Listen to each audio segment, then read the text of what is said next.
찬송하는 소리 있어 사랑 기뻐하도다.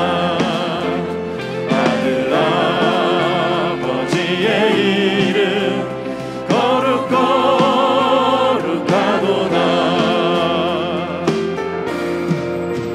세상 사람 찬양하자. 거룩하신 하나님께 할렐루야 할렐루야 할렐루야 아멘.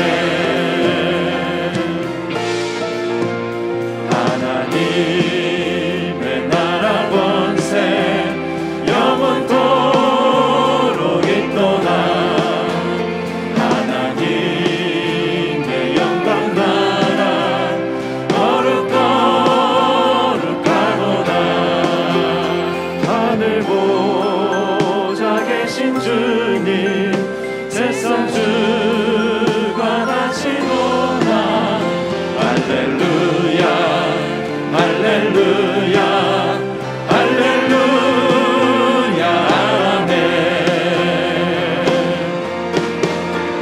할렐루야 할렐루야 할렐루야 아멘.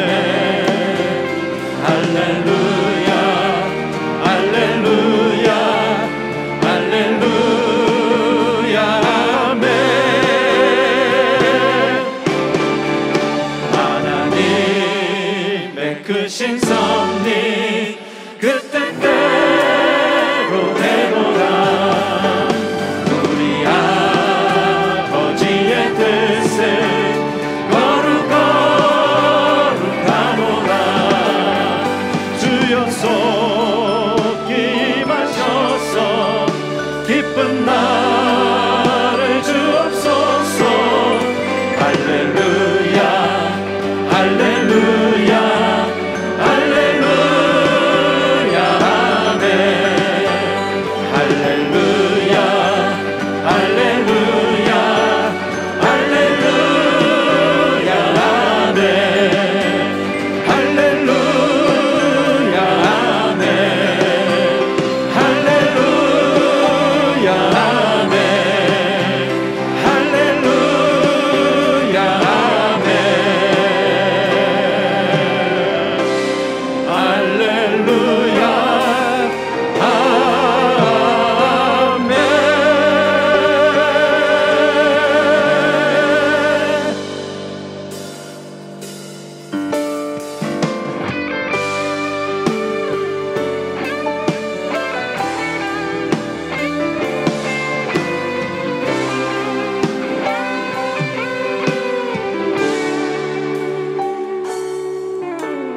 아버지 사랑 내가 노래해. 아버지 은혜 내가 노래해. 그 사랑 변함없으신 거짓 없으신 성실하신 그 사랑 사망 갈 때까지 않으시는 꺼져가는 등불 끄지 않는 그 사랑 변함없으신 거짓 없으신 성실하신 그 사랑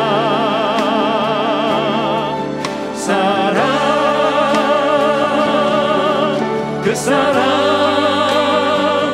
날 위해 죽으신 날 위해 다시 사신 예수 그리스도 다시 오실 그 사랑 죽음도 생명도 천사도 하늘의 어떤 권세도 끊을 수 없는 영원한 그 사랑 예수.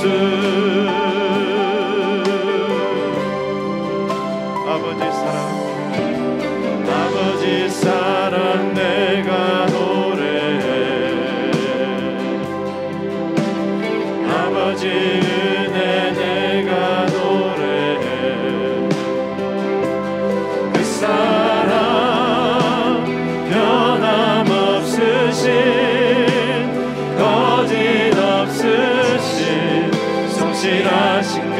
사랑 상한 갈대 꺾지 않으시는 꺼져가는 등불 끄지 않는 그 사랑 변함없으신 거짓없으신 성실하신 그 사랑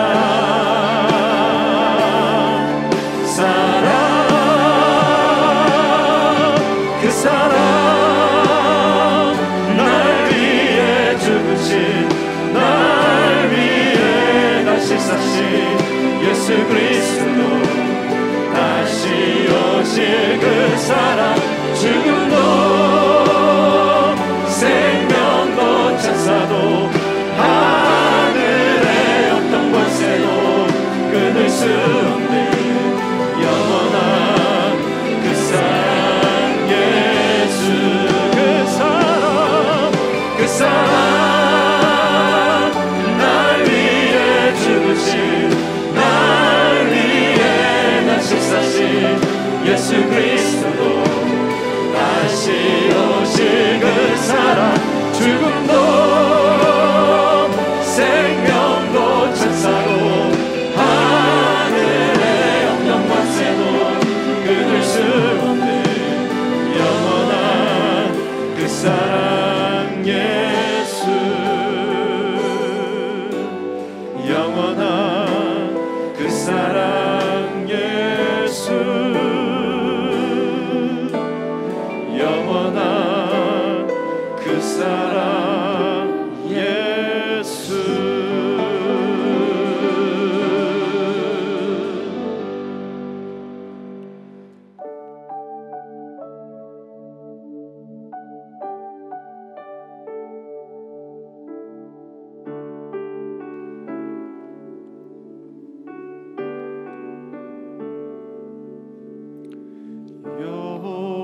여호와는 내 편이시라 내가 두려워하지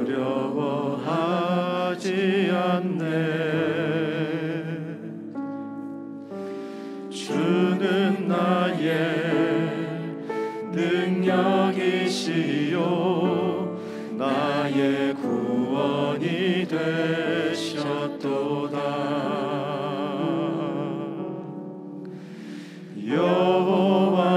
여호와는 내 편이시라 내가 두려워하지 않네 주는 나의 능력이시요 나의 구원이 되셨도다 주는 나의 하나님이시라 내가 주께 감사하리이다 주는 나의 하나님이시라 내가 주를 높이리이다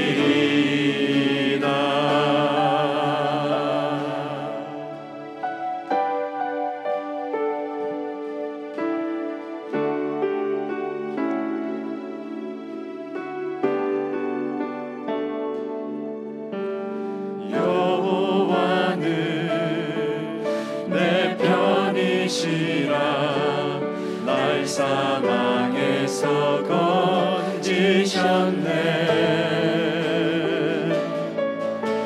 주는 나의 찬송이시요 나의 구원이 되셨도다 주는 나의 하나님이시라 내가 주께 감사하리이다 주는 나의 하나님이시라 내가 주를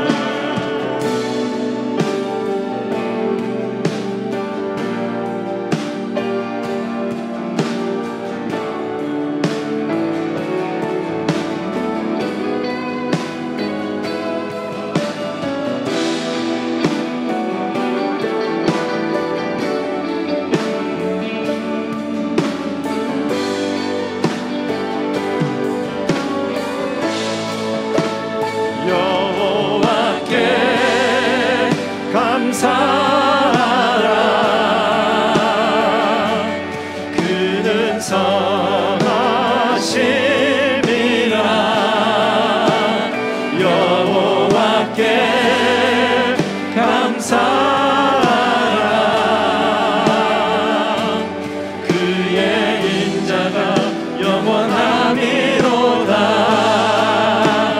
여호와께 감사하라. 그는 선하심이라.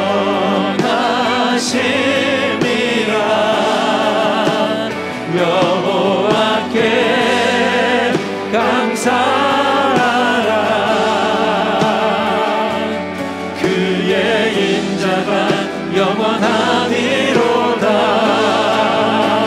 주는 나의 하나님이시라.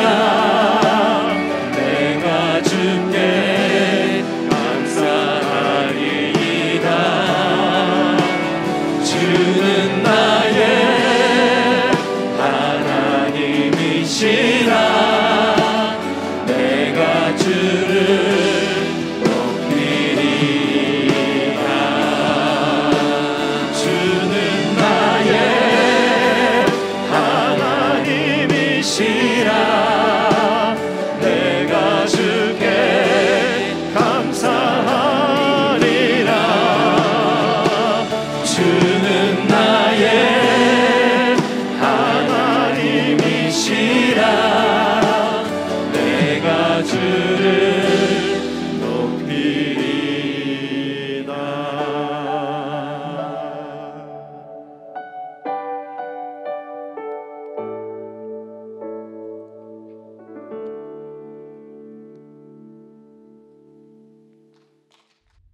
바보야, 문제는 마음이야.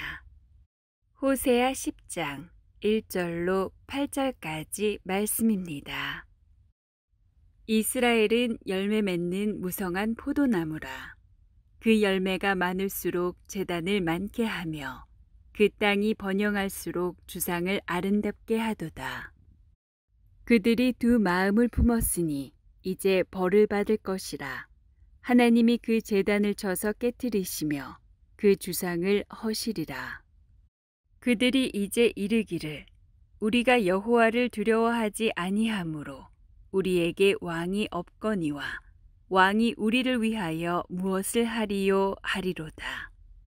그들이 헛된 말을 내며 거짓 맹세로 언약을 세우니 그 재판이 밭 이랑에 돋는 독초 같으리로다.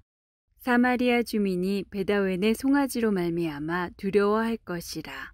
그 백성이 슬퍼하며 그것을 기뻐하던 제사장들도 슬퍼하리니 이는 그의 영광이 떠나감이며 그 송아지는 아수르로 옮겨다가 예물로 야레방에게 드리리니 에브라임은 수치를 받을 것이요 이스라엘은 자기들의 계책을 부끄러워할 것이며 사마리아 왕은 물 위에 있는 거품같이 멸망할 것이며 이스라엘의 죄 곧 아웬의 산당은 파괴되어 가시와 찔레가 그 제단 위에 날 것이니 그때에 그들이 산더러 우리를 가리라 할 것이요 작은 산더러 우리 위에 무너지라 하리라. 아멘. 1992년도에 빌 클린턴이 대통령에 후보를 했을 때 선거 참모장을 맡았던 사람이 제임스 칼빌이라고 하는 사람입니다. 이 사람은 알칸소스 리틀락에 있는 선거본부에 이런 글귀를 붙여놓았습니다. It's the economy, stupid. 바보야, 문제는 경제야, 그런 뜻입니다. 아시는 대로 선거 때가 되면 각 진영에서 내놓는 선거 전략과 구호가 있지 않습니까? 국민들의 마음을 사로잡을 수 있는 가장 핵심 현안들을 등장을 시킵니다. 그런데 1992년도 미국의 최대 문제는 경제였습니다. 왜냐하면 걸프 전쟁 직후에 미국 사람 모두가 경제 불황 속에서 고통을 당하고 있었기 때문입니다. 클린턴이 이것을 잘 간파한 것입니다.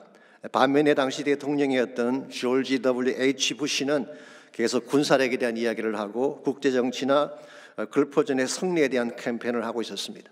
그때 클린턴은 바보야, 그게 문제가 아니야, 진짜 문제는 경제야 라고 받아친 것입니다. 그 결과 그는 그의 11월 대선에 승리를 했고 심지어 그의 재임 기간 중간에 루인스키와의 스캔들이 터졌지만 재선에 성공을 해서 8년 동안 미국을 다스렸습니다. 미국 사람들에게 있어서 최대 이슈는 경제인 것 같습니다. 어쩌면 윤리나 도덕성보다도 경제적 능력을 갖춘 자들을 더 선호하는 것 같습니다. 그러나 과연 경제가 인생의 최대 문제일까요? 경제 문제만 풀리면 인생의 모든 것이 풀리게 될까요? 저는 그렇지 않다고 생각합니다. 만약 경제가 인생 문제의 해답이라면 돈 많은 부자들은 아무런 문제 없이 다 행복하게 살아야 할 것입니다. 근데 실제는 그렇지가 않습니다. 오히려 고민이 더 많고 불안과 불만족으로 불행을 느끼는 강도가 더 높다고 합니다. 왜 그럴까요? 인생에는 돈만으로 채울 수 없는 것이 있기 때문에 그렇습니다. 실제로 마르커스 페르손이라고 하는 스웨덴의 부자가 이런 고백을 한 적이 있습니다. 이 사람은 마인크래프트라고 하는 유명한 비디오 게임을 만든 사람입니다. 그는 이 게임을 2017년도에 마이크로소프트 회사에 판매를 했는데요. 그 값으로 25억 불을 받았어요. 하루아침에 빌리어니어가 된 것입니다. 그때 그의 나이가 37세였습니다. 그는 그 돈을 가지고 미국으로 건너와서 베벌리 힐즈에 7천만 불짜리 집을 샀습니다. 그리고 최고급 저택에서 가장 호화로운 생활을 시작한 것입니다. 돈 많고 젊고 최고급 저택을 가진 부자가 되었으니 누구보다 행복해야 되지 않겠습니까? 근데 실제는 그렇지가 않았습니다. 결혼을 했는데 1년 만에 이혼을 했습니다. 주말마다 라스베가스로 가서 환락을 즐겼지만 그의 마음은 항상 우울했고 사람들과 격리된 가운데서 혼자 고통에 시달려야 했습니다. 이유가 무엇인지 아십니까? 어릴 때 주어졌던 아픔의 시간을 극복하지 못했기 때문이라고 했습니다. 그는 스웨덴의 시골에서 힘든 어린 시절을 보냈습니다. 아버지와 어머니가 둘 다 약물 중독자이고 알코올 중독자였습니다. 두 사람이 그의 나이 12세 때에 이혼을 했어요. 우울증과 약물 남용에 빠진 아버지는 절도죄로 감옥까지 다녀오더니 자살하고 말았습니다. 여동생도 약물 중독으로 가출을 했고 마르커스 자신은 항상 친구들에게 따돌림을 당했어요. 그래서 대부분의 시간을 그는 컴퓨터 앞에 쭈그리고 앉아서 시간을 보냈다고 합니다. 아이러니하게도 그렇게 해서 익힌 컴퓨터 기술이 그를 동반석에 오르게 하긴 했습니다마는 그것만으로 마음속에 깊이 새겨진 상처가 풀리지 않더라는 것입니다. 그래서 그는 그 많은 돈을 갖고도 스틸 외롭다, 아프다는 고백을 적고 있는 것입니다. 경제가 필요하긴 하지만 경제가 모든 것은 아닙니다. 경제적인 부분보다 더 중요한 것이 마음의 부요함입니다. 아무리 많은 것을 수여하고 많은 것을 누려도 마음이 편안하지 못하면 결코 행복할 수가 없는 것입니다. 그러므로 여러분과 제가 인식해야 될 중요한 것이 있습니다. 인생의 진짜 문제는 경제나 사회제도나 정치가 아니라 마음의 문제라는 사실을 인식해야 됩니다. 정말 인생의 답을 얻기 원하는 자가 있다면 그들에게 말해줘야 됩니다. 바보야, 문제는 마음이야. It's the heart, stupid. 이것저것 기웃거리지 말고 내 마음을 살펴봐. 너의 마음속에 무엇이 있냐? 그것을 먼저 정리하고 처리하지 아니하면 인생의 어느 것도 풀릴 수 없다는 사실을 말해 주어야 됩니다. 우리 마음이 무엇을 장하느냐에 따라서 우리 삶의 열매는 달라지는 것입니다. 그래서 예수님께서도 마태복음 15장 18절에서 20절을 보시면은 다음과 같은 말씀을 하신 적이 있습니다.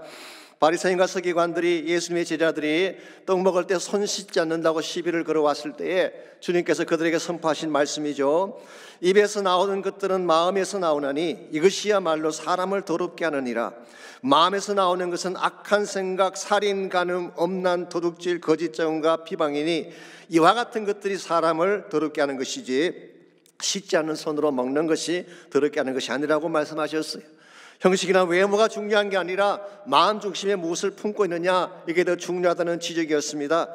아무리 겉을 거룩하게 잘 꾸며도 마음속에 죄가 있고 탐욕이 가득 차 있다면 그 인생은 행복할 수가 없는 것입니다. 이런 의미에서 정말 우리 인생에서 중요한 것은 마음이에요. 오늘 여러분의 마음은 어떤지 모르겠어요. 평안하신가요? 건강하신가요? 아니면 혹시 마음에 삐뚤음이 있다든가 상처나 아픔이 있는지요? 우리 마음 중심이 무엇을 품고 살면 가장 인생이 아름답게 되고 안정되게 변화될 수가 있을까요? 오늘 주신 본문에 보시게 되면 마음의 보좌에 잘못된 제단을 세웠기 때문에 책망받은 이스라엘 백성의 모습이 기록되어 있습니다. 먼저 5절을 잠깐 보시면은 벳 아웬의 송아지라는 표현이 나옵니다.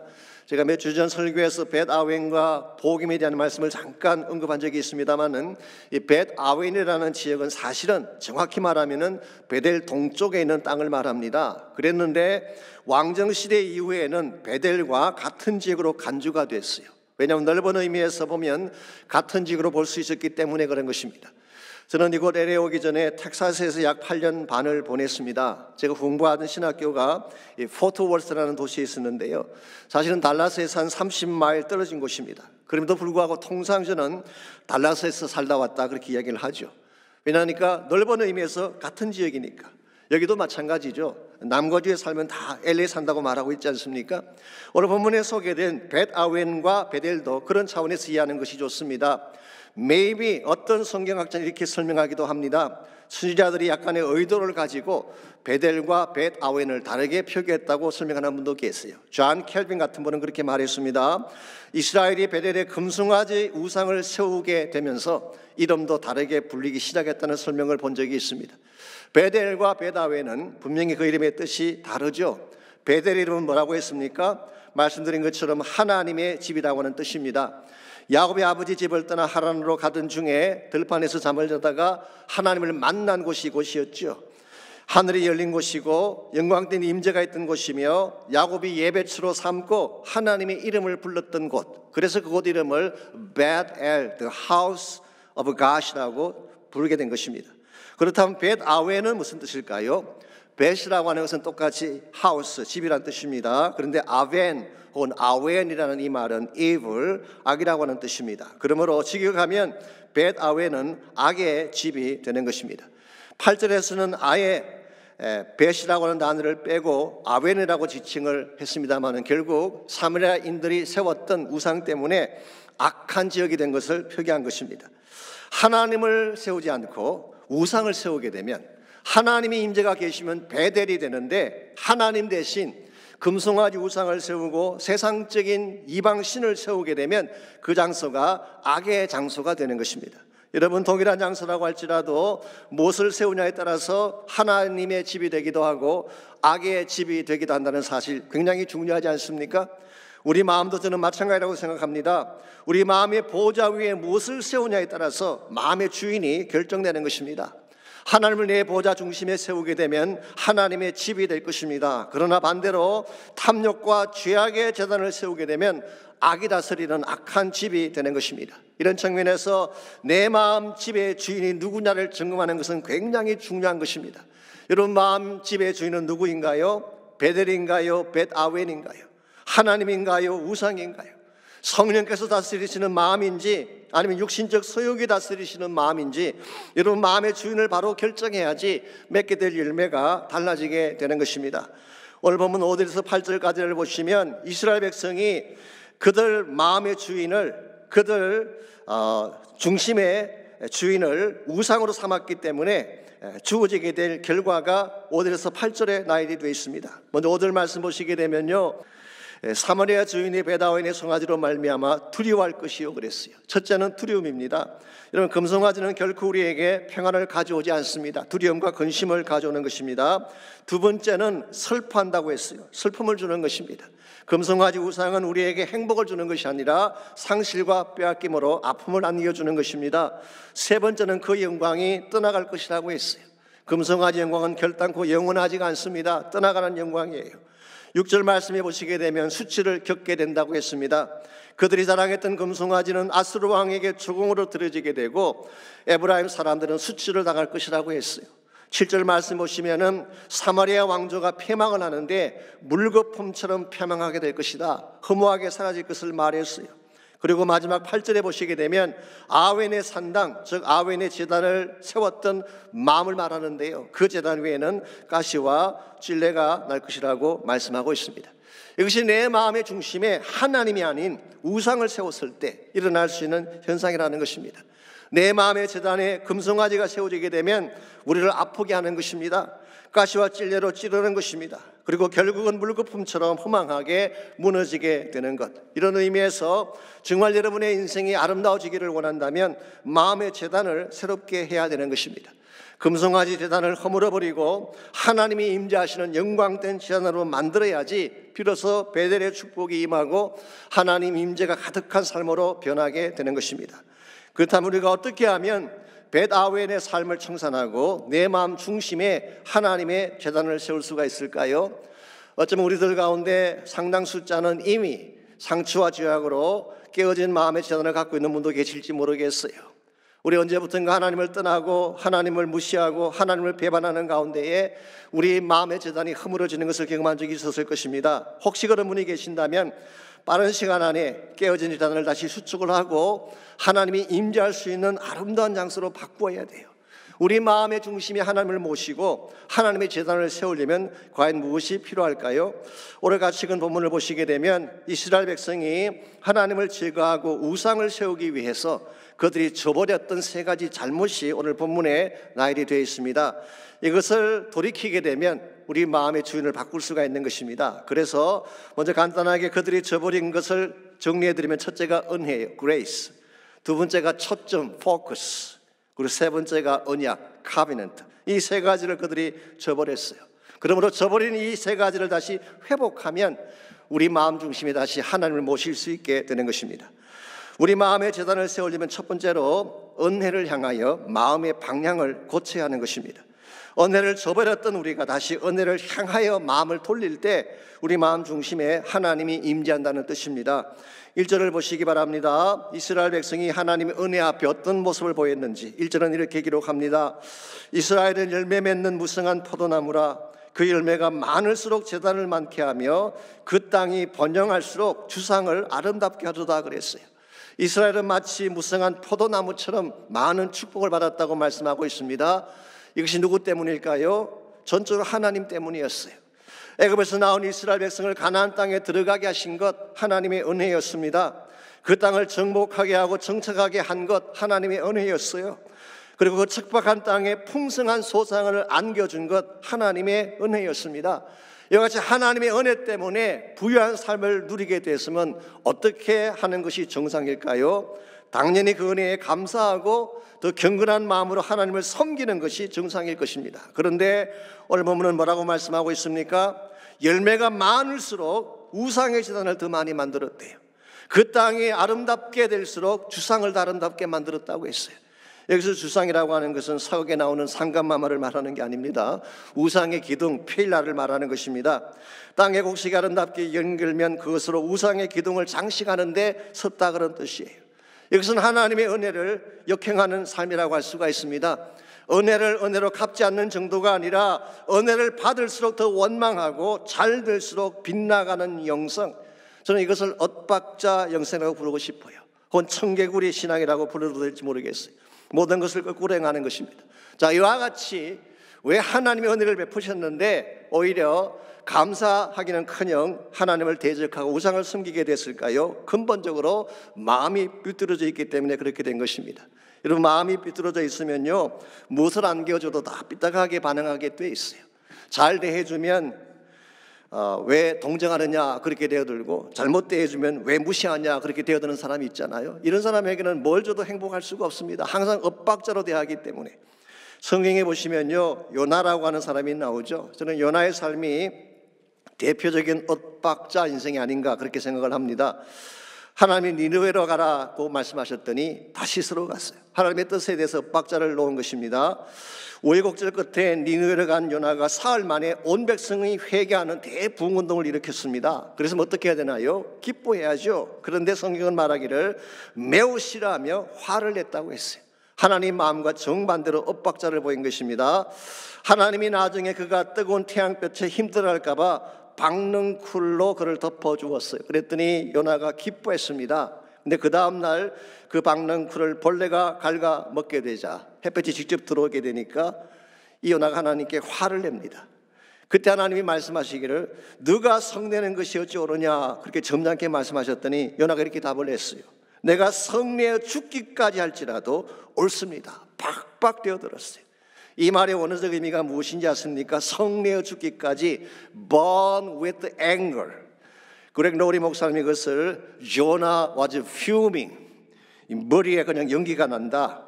리시로 표현하면 뚜껑 열렸다 그런 뜻이에요. 니느웨에 있는 12만 명의 생명에 대해서는 무심한 이 요나가 자신의 머리를 시원케 하는 박능쿨 하나에 대해서는 머리에 뚜껑이 열릴 정도로 화를 내는 것. 이게 바로 엇박자 신앙인 것입니다. 이와 같은 사람에게는요 하나님이 뭘 안겨주어도 행복자가 될 수가 없습니다. 또 다른 불평, 또 다른 원망에 그의 마음을 채울 것이기 때문에. 그러므로 정말 내 마음이 새로워지기를 원한다면 마음의 방향을 은혜를 향해 돌려야 돼요. 세상을 향해 돌리는 것이 아니라 원망이나 불평이나 주어진 여건을 향해 돌리는 것이 아니라 하나님을 향해 내 마음을 돌릴 때에, 은혜를 향해 내 마음을 돌릴 때에 감사가 일어나게 되고 또 하나님의 은혜 가운데서 세일을 경험하게 되는 것입니다. 이런 측면에서 여러분과 저의 마음의 방향성이 참 중요해요. 은혜를 향하고 있는지 아니면 세상이나 나의 욕망을 향하고 있는지. 지금은 은퇴를 하셨습니다만 오래전에 한국 대전 침례신학대학교에서 티칭 하시는 권혁봉 교수라는 분이 계셨어요. 번역을 많이 하신 분이죠. 저도 대학 시절에 이분이 번역한 책들을 읽고 많은 감동을 받은 적이 있습니다만은 이 교수님이 한 번은 지하철 입구에서 구두를 닦고 있는 한 청년을 보게 됐습니다. 이 젊은 청년이 먼지 가운데서 구두 닦는 모습이 안 돼 보여서 도와주고 싶었어요. 그래서 평소에는 구두를 닦는 분이 아닌데 그날은 그 청년을 돕기 위해서 구두를 닦아달라고 발을 내민 것입니다. 그랬더니 청년이 구두를 한참 잘 닦다가 구두를 다 닦아갈 쯤이 되었을 때 이렇게 말을 합니다. 교수님, 구두 밑창을 갈아야 되겠네요. 괜찮다고 그랬더니 아니래, 갈아야 된대요. 우기는 것입니다. 사실은 구두 닦는 거야 닦아줘봐야 수입이 크지 않죠. 밑창을 갈아야지 큰 돈을 버는 것입니다. 그래서 교수님이 싫다고 하는데도 계속 갈아야 된다는 거예요. 끝까지 싫다고 했더니 청년이 하는 말이 예의 쫀쫀하기는 이런 밑창하고 다니면 쪼다 됩니다. 그렇게 이야기를 했어요. 졸제 구두 닦아주고 쪼다가 된 것입니다. 굉장히 마음이 화가 났지만 그때 권 교수님이 깨달은 중요한 사실이 하나 있다고 고백하셨어요. 은혜라고 하는 것은 감사함으로 받는 자들에게만 가치가 있는 것이구나. 아무리 많은 은혜를 베풀어도 그 은혜에 대해 마음의 문을 닫으면 불평하며 원망하게 되는구나. 여러분과 저에게는 이와 같은 모습이 없을까요? 우리는 받은 은혜에 감사합니까? 아니면 더 받지 못한 축복에 대해서 불평을 합니까? 우리 인간관계도 마찬가지입니다. 누군가 나에게 잘해준 것이 있으면요, 잘해준 것에 대해서 감사를 해야 되는데 더 잘해주지 않았다고 불평하고 되어들 때가 있죠. 예를 들어서 말이죠, 어제까지 친하게 지낸 사람이 오늘 우리 곁을 떠나가면 섭섭하죠. 근데 그것 때문에 원망하기보다는 어제까지 잘해준 사실을 감사해야지 바른 인생이 되는 것입니다. 배우자가 잘해주다가 조금 섭섭하게 할 때가 있죠. 그러면 지금까지 잘해준 사실에 대해서 감사를 해야지 더 잘해주지 않았다고 대들게 되면 우리 마음이 상하게 되는 것입니다. 하나님은도 마찬가지입니다. 하나님이 나에게 주신 은혜에 대해서 감격해하고 감사해야 하면 더 큰 은혜를 부어주시는 거예요. 근데 아무리 많은 것을 부어주어도 마음의 문을 닫고 또 다른 것을 요청하게 된다면 하나님의 은혜가 우리에게 임할 리가 없습니다. 그러므로 우리 마음 중심이 다시 하나님께로 돌아가서 하나님이 임재하시는 심령이 되기를 정말 원한다면 세상이나 나 자신의 욕망을 향하여 마음의 문을 돌리는 것이 아니라 은혜를 향하여 마음의 문을 돌려야 됩니다. 두 번째로 마음의 재단을 다시 세우려면 마음의 초점을 분명하게 정해야 되는 것입니다. 2절 말씀 보시면은 그들이 마음의 재단에 우상을 세웠던 두 번째 이유를 이렇게 설명하고 있습니다. 그들이 두 마음을 품었으니 이제 벌을 받을 것이라. 하나님이 그 재단을 쳐서 깨뜨리며 그 주상을 허시리라 그랬어요. 여기에 그들이 두 마음을 품었다 그랬는데요, 이 말은 정확하게 설명하면 마음이 나누어졌다 그런 뜻이에요. Their heart is divided. 자, 오직 한 분이신 하나님에게 마음의 초점을 맞춰야 되는데 하나님과 우상 두 대상으로 마음이 나누어진 것입니다. 이게 그들의 문제였습니다. 여러분, 우상도 믿고 하나님을 믿는다, 하나님도 믿는다, 이게 과연 온전한 믿음일까요? 절대로 온전할 수가 없습니다. 믿음이라고 하는 것은요, 그 초점이 하나여야 됩니다. 이것도 믿고 저것도 믿는다는 것은 사실상 둘 다 제대로 믿지 않는다는 뜻이에요. 그래서 오래전에 풀러 신학교에서 티칭하셨던 프레드릭 네일 브루너라는 교수님이 계시는데 그분이 이런 말씀하신 적이 있습니다. Two is fatal number in Christian faith. 둘이라고 하는 숫자는 기독교 신앙에 있어서 치명적이다, 그런 말을 했어요. 예를 들어서 두 하나님, 두 가지 복음, 두 가지 구원의 길, 두 주인, 두 남편, 두 아내, 이와 같은 투라고 하는 숫자는 기독교 신앙의 본질을 깨뜨리는 독소다, 그런 말씀을 했어요.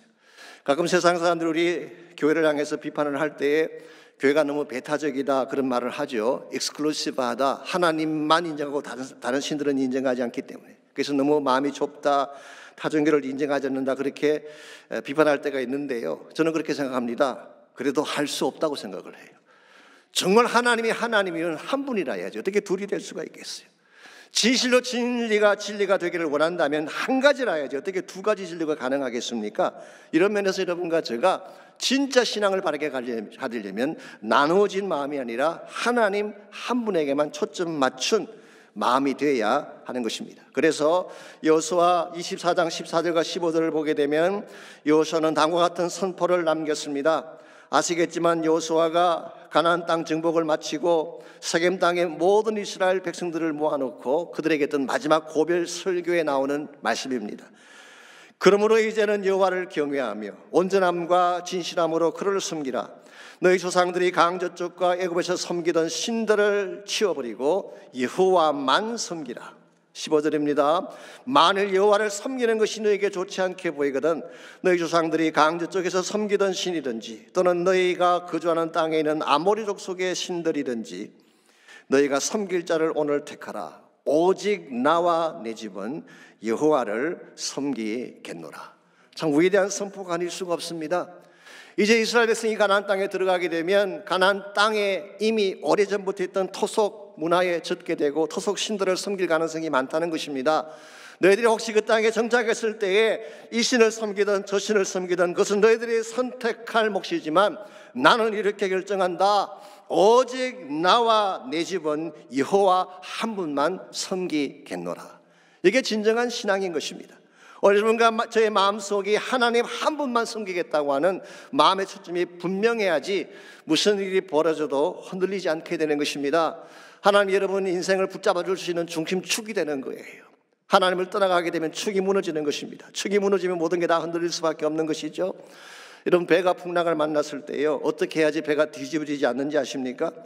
우왕좌왕하며 한쪽으로 몰리면 배가 뒤집어져요. 무게 중심부로 모여야 되는 것입니다. 그래서 무게 중심부로 모이게 되면 풍랑이 와도 배가 뒤집어지지 않고 안정을 찾는 것입니다. 저는 교회 생활도 마찬가지가 아닌가 생각합니다. 교회에 문제가 일어났을 때 사람 따라다니고 소문 따라다니면 교회가 넘어져요. 그런 때가 혹시 온다면 기도하며 하나님께 딱 붙어 있어야 돼요. 그때 하나님이 풍랑을 잔잔케 하시는 것입니다. 개인의 삶도 마찬가지입니다. 힘든 때일수록 혼미하가 앞이 보이지 않은 때일수록 하나님께 붙어 있어야 되는 것입니다. 하나님이 계시는 곳으로 우리 인생의 무게 중심축가 되시는 하나님이 계신 곳으로 내려가야 돼요. 저는 그것이 기도 골방이라고 생각합니다. 문제가 생겼을 때 기도 골방에 내려가서 하나님 한 분에게 모든 걸 다 걸 때 하나님 우리를 건져내어 주시고 새롭게 하시는 것이지 하나님도 믿고 세상도 믿는 이것은 우리 삶을 건강하게 만드는 비결이 아닙니다. 이런 의미에서 정말 문제가 심각할수록 환경이 어려울수록 모든 것이 혼란할수록 우리 마음의 초점을 오직 한 분 하나님께 집중하고 그분을 향해 나아갈 수 있어야 됩니다. 이와 같이 우리 마음속에 무너진 자들을 다시 세우기를 원한다면 1차적으로는 내 마음의 방향이 은혜를 향해야 돼요. 하나님의 은혜가 어떠한지를 먼저 볼 수 있어야 돼요. 두 번째는 내 마음의 초점을 오직 한 분 하나님께만 맞추고 그분에게만 순종을 해야지 우리 마음의 중심에 하나님의 제단이 세워지는 것입니다. 마지막 세 번째로 마음의 제단을 다시 세우기를 원한다면 마음의 뿌리를 바르게 내려야 합니다. 우리가 지속적으로 하나님 중심의 삶을 살아가려면요 마음의 뿌리를 바른 곳에 내려야 하는 것입니다. 그런데 만일의 경우에 마음의 뿌리가 잘못된 곳에 내려지게 되면 결국 악한 열매를 맺을 수밖에 없는 것입니다. 4절을 보시면 이스라엘 백성은 어디에 그들 삶의 뿌리를 내렸는지 4절은 이렇게 기록하고 있습니다. 그들이 헛된 말을 내며 거짓 맹세로 언약을 세우니 그 재판이 밭이랑에 돋는 독초 같으리로라 그랬어요. 자, 이 말씀이 하면은 그들에게도 언약이 있었습니다. 그들 나름대로 약속도 있고 질서도 있고 사회 체제도 있었던 것 같습니다. 그런데 그 언약이 어디에 세워져 있었다는 것입니까? 헛된 말과 거짓 맹세 위에 세워져 있었다. 사실 이게 문제입니다. 아무리 좋은 약속이라도 거짓 위에 세워져 있다면 허황된 말 속에 세워져 있다면 그 언약이 바른 열매를 맺을 수가 없는 것입니다. 그래서 이와 같은 언약으로는 맺을 열매가 어떤 것이냐? 밭 일항에 도달하는 독초밖에 맺을 것이 없다. 이게 밭 일항이라고 하는 것은 농부가 잘 갈아놓은 땅을 말합니다. 땅을 잘 갈아 놓았으면 당연히 거기에서 좋은 곡식이 나오고 좋은 열매가 나와야 되는데 독초가 나온다는 것입니다. 이유가 뭔가요? 그들 언약의 근본 뿌리를 잘못된 거짓에 내렸기 때문에 그런 것입니다. 거짓의 인생에 뿌리를 내리고 잘못된 세상 가치관에 여러분의 마음의 뿌리를 내리게 되면 마음에 맺혀질 열매는 독초밖에 없다 그런 뜻이에요. 자, 반면에 하나님의 언약이라고 하는 것은요, 하나님 말씀 위에 그 뿌리를 내리고 있습니다. 그분의 영원한 사랑과 약속 위에 뿌리를 내리고 있기 때문에 절대 변하지 않는 것이고 우리 삶을 지키는 약속이 되는 것입니다. 그러므로 우리 인생이 하나님 중심으로 회복되기를 정말 원한다면 이 사랑의 언약을 붙잡아야 되고 진리의 말씀 위에 우리 삶을 세우고 우리 마음의 뿌리를 그 말씀 안에 내려야 되는 것입니다. 그때에 여러분의 인생이 더 아름다워지게 되고 맺게 되는 열매가 향기롭게 되는 것입니다. 우리의 마음의 뿌리는 어디에 그 뿌리를 내리고 있는지요? 거짓이나 불평이나 불신이나 원망이나 혹시 정오심에 우리 마음의 뿌리를 내리고 있지 않나요? 그렇게 되면 독초를 맺을 수밖에 없습니다. 이 독초라고 하는 것은요, 시간이 지나면 지날수록 독성이 강해져서 결국 우리를 죽게 만드는 것입니다. 그래서 언젠가 스킵 하이징 목사님이 이런 말씀하신 걸 들은 적이 있습니다. 마음의 정오심을 갖고 사는 것은요, 마치 자신이 쥐약을 먹고 쥐가 죽기를 기다리는 것과 같다 그런 이야기했어요.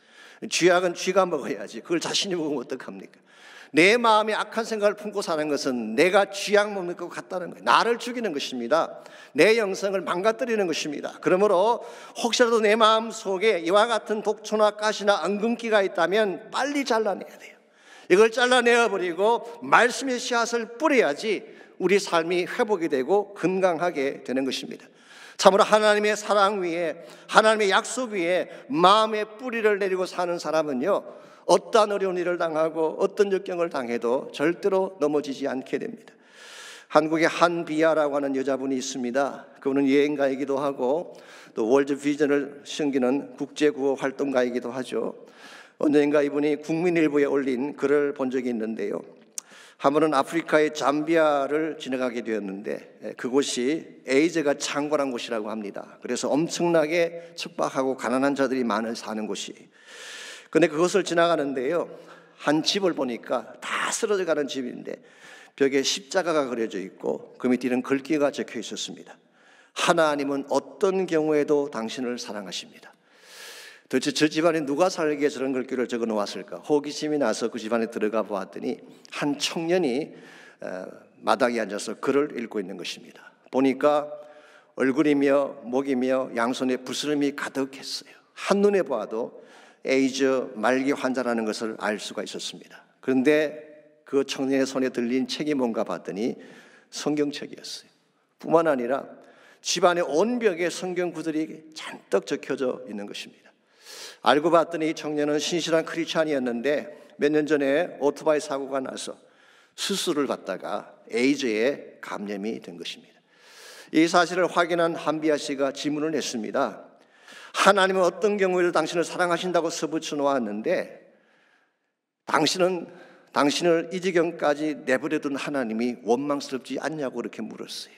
그때 이 청년이 해맑은 미소를 띄우며 이렇게 답을 했습니다. 당신은 지금 제가 누리는 축복이 무엇인지를 알지 못합니다. 나의 몸이 너무나 더럽고 누추하기 때문에 모든 사람들이 다 저의 곁을 떠나갔지만 하나님은 그렇지 않았습니다. 지금도 내 곁에 오셔서 나의 손을 만지시고 나의 발을 만지시고 나의 가슴을 만져주고 계십니다. 그러면서 한마디 덧붙였어요. 그리스도 안에서 고통은 사랑의 다른 이름일 뿐입니다. 얼마나 위대한 고백입니까? 에이즈로 온몸이 다 상했는데 수많은 사람들이 그를 멸시하고 떠나갔는데 그의 심령은 허무르지 않은 것입니다. 오히려 생생한 영성으로 하나님을 고백한 것입니다. 어떻게 이와 같은 신앙 고백이 가능할까요? 저는 한 가지밖에 그 비결이 없다고 생각합니다. 그의 마음 중심에 하나님의 보좌가 세워져 있기 때문이에요. 사람들이 뭐라고 나를 평가하든 환경이 나를 어떻게 공격하든 내 마음 중심에 하나님의 보좌가 있는 사람은요, 환경에 눌리지 않습니다. 상처나 아픔의 고통에 절대로 울지 않습니다. 내 안에 이미 하나님이 가득 차 있기 때문에 그 하나님 때문에 기뻐하고 찬양하며 주의 영광 위에 살려가게 되는 것입니다. 이런 의미에서 정말 내 마음의 중심에 내 마음의 재단에 하나님이 임재하는 것은 굉장히 중요한 것입니다. 여러분의 마음 중심을 다시 한번 보시기 바랍니다. 혹시 가시나 찔레로 가득 차 있지 않는지, 독초가 많이 나 있지 아니한지, 금성아지 우상을 세워놓았기 때문에 두려워하며 슬퍼하며 불행한 가운데 신음하는 인생을 살고 있는 것은 아닌지 확인해 보셔야 돼요. 내 마음에는 이 모든 배다웬을 제거해야 됩니다. 독초를 잘라내야 돼요. 내 마음의 상처들을 다 도려내야 합니다. 내 마음에 있는 죄악들과 탐욕을 다 도려내고 나의 마음 중심이 하나님으로 가득 찰 수 있도록 여러분이 결단하며 헌신할 수 있기를 바랍니다. 나의 마음의 보좌에 하나님이 임재하시게 되면요, 그때부터 삶의 진정한 회복이 시작됩니다. 찬양이 시작됩니다. 기쁨이 시작됩니다. 무슨 일 당해도 우리는 주눅들지 않게 되고 오히려 더 큰 권세를 가지고 살아가게 되는 것입니다. 이런 의미에서 오늘 아침 여러분의 심령을 한번 점검해 보시기 바랍니다. 여러분의 마음 중심에 누가 있는지, 여러분 마음 중심을 누가 장악하고 있는지를 점검해 보시고, 만일 하나님이 아닌 다른 것이 있다면 그 모든 것들을 다 토해내고 다시 하나님을 마음 중심에 모시는 헌신의 기도 드리시기를 바랍니다. 이 시간 어떤 문제를 가졌든지 두려워하지 말고 주의 보좌 앞에 나가시기를 바랍니다. 그분은 우리의 하나님이십니다. 그분은 우리의 왕이십니다. 그분은 누구보다 우리를 사랑하시는 하늘 아버지시잖아요. 그분은 나의 아픔을 아실 뿐만 아니라 나를 고칠 수 있는 유일한 능력자가 되십니다. 그러므로 두려워하지 말고 정직하게 그분 앞에 여러분의 있는 모습을 그대로 나아가서 고백하시기를 바랍니다. 하나님, 너무 지쳤어요. I'm tired. 너무 아파. I'm so hurt. 하나님, 이제는 다 지치고 말라지고 말았습니다. I'm so worn out. 성령님, 나를 만져주십시오. 나를 다시 다스려 주십시오. 나의 심령을 새롭게 해주십시오. 여러분이 기도하신다면 하나님이 이 시간 반드시 여러분과 함께 하셔서 깨어진 마음을 고쳐주시고 황폐한 심령을 새롭게 변화시켜서 하나님의 영광이 되게 하실 줄 믿습니다. 그러므로 여러분 이제는 더 이상 세상을 바라보며 방황하지 마십시오. 주님께로 돌아오시기 바랍니다. 오직 한 분, 나의 왕 되신 하나님만 바라보며 그분에게 여러분의 전심을 다한 찬양 올려드리시기를 바랍니다. 왕이신 나의 하나님, 내가 주를 높이고 영광이 주의 이름을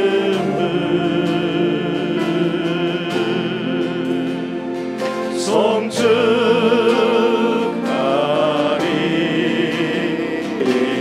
다시 한번 고백합니다. 왕이신 나의 하나님, 왕이신 나의 하나님,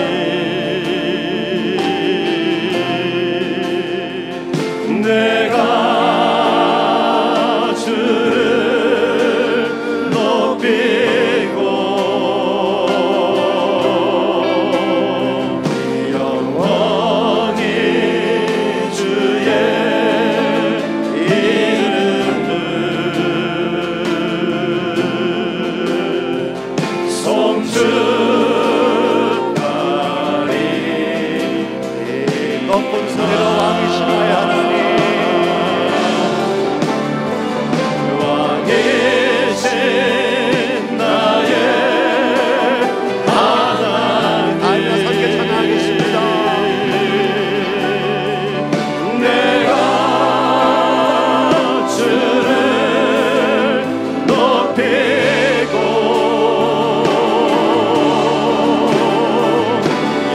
영원히 주의 이름을 송축하리. 다시 한번 고백합니다.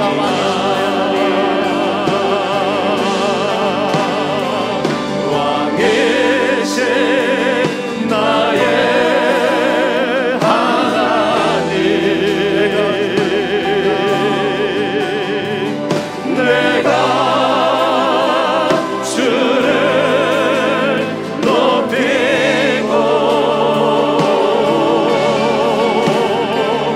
영원히 주의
하나님, 우리의 무너진 마음의 재단들을 주의 말씀으로 새롭게 하시고 성령으로 새롭게 하여 주셔서 다시 우리의 심령이 하나님의 영광으로 가득 찬 심령으로 변화되게 하여 주옵소서.